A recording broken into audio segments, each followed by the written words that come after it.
திமுக தலைமை அலுவலகத்தில் நடந்த இந்த ஐவர் குழு சந்திப்பு மரியாதை நிமித்தமானது என தெரிவிக்கப்பட்டாலும் 2026 சட்டமன்ற தேர்தல் வியூகங்கள் குறித்தே முக்கியமாக விவாதிக்கப்பட்டது.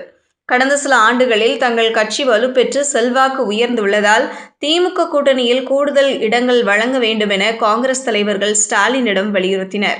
காங்கிரஸ் 3 விதமான பார்முலாக்களை முன்மொழிந்துள்ளது. இதை கேட்டு திமுக தரப்பு அதிர்ச்சியடைந்துள்ளதாம். 75 சட்டமன்ற தொகுதிகள் அல்லது 40 தொகுதிகளுடன் அமைச்சரவை பதவிகள் அல்லது 30 தொகுதிகளுடன் 5 மாநிலங்களவை இடங்கள்.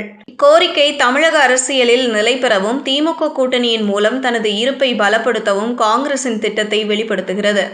75 தொகுதிகள் காங்கிரஸை முக்கிய கட்சியாகும் அல்லது 40 தொகுதிகள் மற்றும் அமைச்சரவை பதவிகள் சட்டமன்ற நிர்வாக அதிகாரங்களை சமநிலைப்படுத்தும்.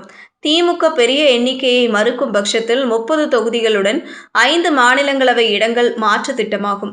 திமுக தலைவர்கள் இக்கோரிக்கைகளை ஆய்வு செய்து வருகின்றனர். ஆனால் திமுக தலைவர்கள் யாருக்கும் மேற்கண்ட 3 பார்முலாவிலும் விருப்பமில்லை.